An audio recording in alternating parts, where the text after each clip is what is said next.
నా కుటుంబంలో ఈ అవసరం ఉందక్క. అక్క కుటుంబంలో ఈ నెమ్మది లేని తనం ఉందక్క. అక్క కుటుంబంలో ఈ శోధన ఉందక్క. అమ్మా మా కోసం ప్రార్థన చేయమ్మా. ఆరోగ్యాలు క్షీణించిపోతున్నాయి అమ్మా. మేము ఎంత ప్రార్థన చేసినా, ఎంత భక్తిగా జీవించినా, మేము చర్చిలో మేము ఎంత ఇదిగా ఉన్నా కుటుంబంలో శోధన తప్పటం లేదు, అనారోగ్యాలు తప్పటం లేదు, నెమ్మది మాకు కలగటం లేదమ్మా అని ప్రార్థనలు చేయించుకోవటానికి కొంతమంది ఫోనులు చేస్తుంటే, ఎందుకు ఈ నెమ్మది లేనితనం, ఎందుకు ఈ శోధనలు, ఎందుకు ఈ అనారోగ్యాలు, ఎందుకు ఈ కన్నీరు, ఎందుకు ఈ మానసిక వేదన అంటే నీ శత్రువు. నువ్వు ప్రార్థన చేస్తున్నావు సరే, నీ ప్రార్థన ఎలా ఉంది? నువ్వు ప్రార్థన చేసే నీ అక్క నేను చర్చిలోకి వెళ్ళానంటే మా ఇంటి పక్కన దగ్గర మొదలుకొని మా వీధి చివరి వాళ్ళ వరకు నేను ప్రార్థన చేస్తానే ఉంటా అక్క. ప్రతి పేరు నేను నోట్ చేస్తానే ఉంటా అక్క. ప్రార్థనలో ప్రతి ఒక్కళ్ళ కోసం నేను ప్రార్థన చేస్తానే ఉంటా అక్క.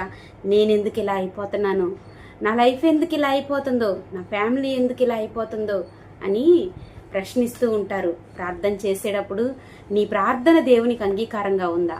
నువ్వు మొదటిగా దేవునికి అంగీకారంగా ఉన్నావా అంటే ఏంటక్క అంటే, దేవునికి నేను అంగీకారంగా ఉండటం అంటే ఏంటి అంటే, నీ మనస్సులో నీ సహోదరుని ఎడల ఏమైనా ద్వేషం ఉందేమో, నీ సహోదరునికి నీ మీద ఏమైనా విరోధ భావం ఉందేమో వెళ్ళి నీ సహోదరుని అడిగి, నన్ను క్షమించు, నా మీద నీకేమైనా ద్వేషం ఉంటే, నా మీద నీకేమైనా కోపం ఉంటే, నా మీద నీకేమైనా పగుంటే, నా మీద నీకేమైనా శత్రుభావం ఉంటే దయచేసి నన్ను క్షమించు, నేను నిన్ను క్షమాపణ అడుగుతున్నానని నువ్వు క్షమాపణ అడిగినప్పుడు దేవుడిచ్చే సమాధానము అది నువ్వు ఎక్కడికి వెళ్ళినా ఏం చేసినా ఎవరు ఇవ్వలేనిది. కొంతమంది ఉంటారు లేచిన దగ్గర నుంచి పక్కన వాళ్ళ మీద సనిగే పనిలోనే ఉంటారు. వాళ్ళ మీద సనుక్కోవటమే, వాళ్ళ మీద అవి చెప్పుకోవటమే, వాళ్ళ మీద ఏదో మనము మాటలాడుకొని కడుపు నింపుకునే రోజులు కూడా లేకపోలేదు కొంతమందికి. అయితే లేచిన దగ్గర నుంచి ఫోనుల్లో వీళ్ళకి ఇవే పనులు, వాళ్ళిలా వీళ్ళిలా, ఆమెలా ఈమెలా, మనం మా అని చెప్పుకుంటూ ఉంటారు. నువ్వెలా ఉన్నావో ఫస్ట్ నీ స్థితి ఏంటే చూసుకో. నీ కుటుంబం ఎలా ఉందో చూసుకో. కుటుంబంలో నీ భర్త, నీ పిల్లలు ఎలా ఉన్నారో చూసుకో. నీ భార్య బిడ్డలు ఎలా ఉన్నారో చూసుకో. నువ్వు ఆర్థికంగా ఏ స్థితిలో ఉన్నావో చూసుకో. దేవునికి నువ్వు దగ్గరగా ఉన్నావా, లేకపోతే లోకానికి బాగా సన్నిహితంగా ఉన్నావో ఒకసారి నువ్వు పరీక్షించుకో. వాళ్ళు ఎలా ఉంటే నీకెందుకు, వీళ్ళు ఎలా పోతే నీకెందుకు? నువ్వెలా ఉన్నావో ఫస్ట్ సరిచేసుకో.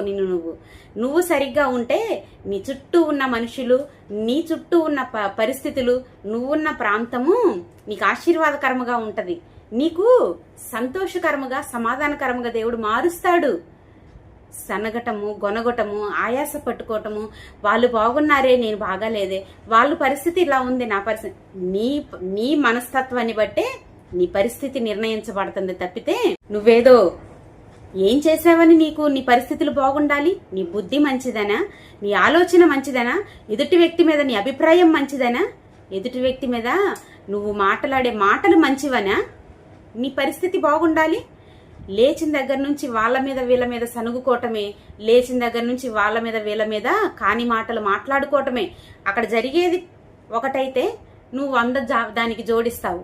దానికి పెప్పర్ వేసి అంతా దాన్ని స్పైసెస్ అన్ని వేసి పెద్ద చేసుకొని చెప్పుకొని కాలయాపన చేస్తా ఉంటావు. నీ కుటుంబం పట్టదు, నీ బిడ్డలు పట్టరు, నీ భర్త పట్టదు, ఏమి పట్టవు. నేను ఏ స్థితిలో ఉన్నానో అది నీకు పట్టదు. ఎంతసేపు వాళ్ళు ఎలా ఉన్నారు, వీళ్ళు ఎలా ఉన్నారు, అమ్మో బాబోయ్ ఏమైందిలే, నేను ఎలా ఉన్నా కానీ నేను గంజి తినైనా బాగుంటానమ్మా అంటది ఈ అమ్మ. పక్కకు వచ్చి ఇంట్లో చికెన్ లేదని గొడవ పెట్టుకుంటది భర్తతో. ఈ అమ్మ మాట్లాడిద్ది వెళ్ళి, వాళ్ళలాగా నేను లేనమ్మా గంజి తినైనా నీతిగా ఉన్నాను అంటది. ఇంట్లోకి వచ్చి భర్తతో గొడవ పెట్టుకుంటది, వాళ్ళు చికెన్ తింటున్నారు నాకు చికెన్ ఏది అని, నిన్ను చేసుకున్నందుకు నాకు గంజే దక్కింది అని ఈ అమ్మ మాట్లాడిద్ది మళ్ళీ పక్కకు వచ్చి. ఎవరిని గురించి కూడా మనము అనవసరమైన మాటలు మాట్లాడకూడదు. దేవుని విషయంలో మనము ఎలా ఉంటున్నామో, వాక్యానుసారంగా మన జీవితాలు ఎలా ఉంటున్నాయో ఒకసారి మనల్ని మనం పరీక్షించుకొని వాక్యపు వెలుగులో మన యొక్క తప్పులను మనం సరి చేసుకున్నట్లయితే దేవుడు మనల్ని దీవించటము ఇక ఆపడాయన. ఆయన దీవించటం ఒకసారి మొదలు పెడితే ఇక ఆ దీవెన ఎక్కడికి పోదు. నువ్వు చనిపోయే వరకు కూడా ఆ దీవెన నీతోనే ఉంటది. ఒక్కసారి ఆయన నిన్ను దీవించటం మొదలు పెడితే వాళ్ళ మీద వీళ్ళ మీద సనగకు, వాళ్ళ మీద వీళ్ళ మీద మనసు కష్టపెట్టుకోకు.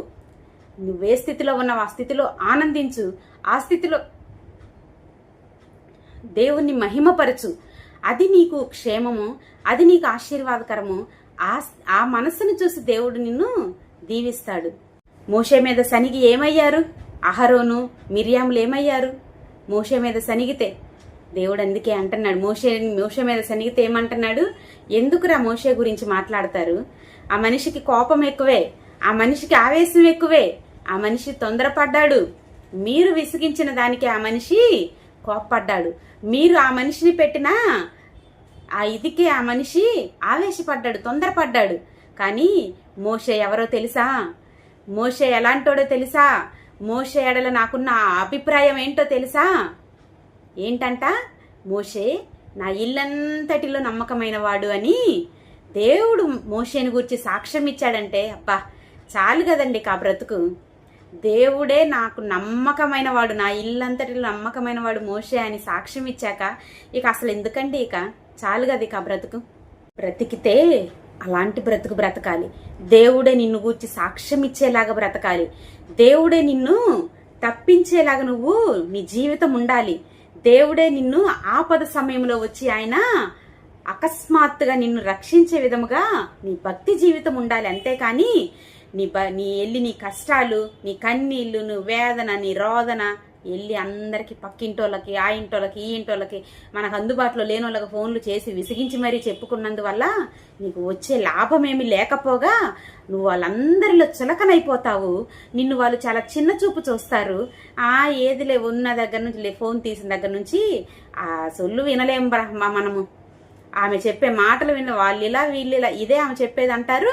మళ్ళీ నువ్వు ఫోన్ చేయగానే ఏంటమ్మా బాగున్నావా, ఏంటంటే వాళ్ళ సంగతి ఎలా ఉన్నారంటే అని మళ్ళీ వీళ్ళే స్టార్ట్ చేస్తారు. అలాంటి మనుషులతో నువ్వు సంబంధాలు పెట్టుకొని, అలాంటి మనుషుల కోసం నువ్వు సమయాన్ని వ్యర్థం చేసుకొని, నీ కుటుంబాన్ని నిర్లక్ష్యం చేసుకొని, నీ భర్త దృష్టిలో ఒక సరి అయిన ఇల్లాలుగా లేకపోవటం, నీ పిల్లలకు నువ్వు ఒక సరి అయిన తల్లిగా లేకుండా వాళ్ళని వీళ్ళని ఫోనులు చేసి మాట్లాడి వాళ్ళకి టైం పాస్ చేస్తున్నావు. అదొకటి గుర్తుపెట్టుకో.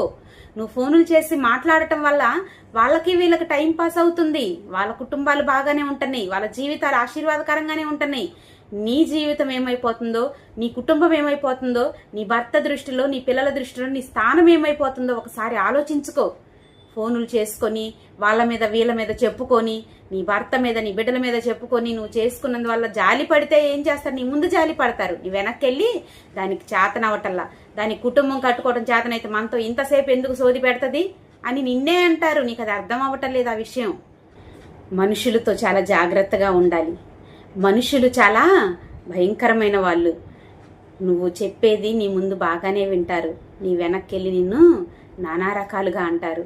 అలాంటి మనుషుల దగ్గర నువ్వు ఏదో జాలి సంపాదించాలని, అలాంటి మనుషుల దగ్గర ఏదో నువ్వు పరపతి సంపాదించుకోవాలని చూస్తే ఆ మనుషులే రేపటి రోజు నిన్ను నడి రోడ్డు మీద నిలబెట్టి ఇది ఈమె బ్రతుకు, ఇది ఈయన బ్రతుకు అని నిన్ను నవ్వుల పాలు చేస్తారు, అవమానాల పాలు చేస్తారు.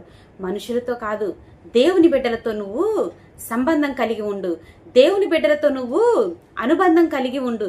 దేవునిలో నువ్వు జీవించు. నువ్వు, నీ కుటుంబము, నీ బిడ్డలు, నీ భర్త ఆశీర్వాదకరముగా, క్షేమకరముగా జీవిస్తారని దేవుని వాక్యం తెలియచేస్తుంది. ఈ వాక్యాన్ని విశ్వసించి, ఈ వాక్యానికి లోబడి, వాక్యంలో మనము అయ్యా ఇదిగో ఇది మొదలుకొని నేను నీలో అంటు కట్టబడి జీవిస్తానయ్యా అని తీర్మానం చేసుకున్నావా? నువ్వు ప్రార్థించు. అలా తీర్మానం చేసుకున్నావా? నువ్వు ప్రార్థించు.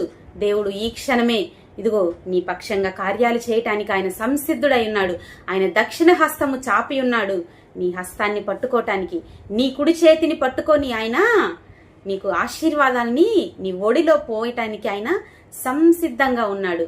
నీదే ఆలస్యం. మరి దేవుని యొక్క ఆశీర్వాదాలను పొందుకుంటావా?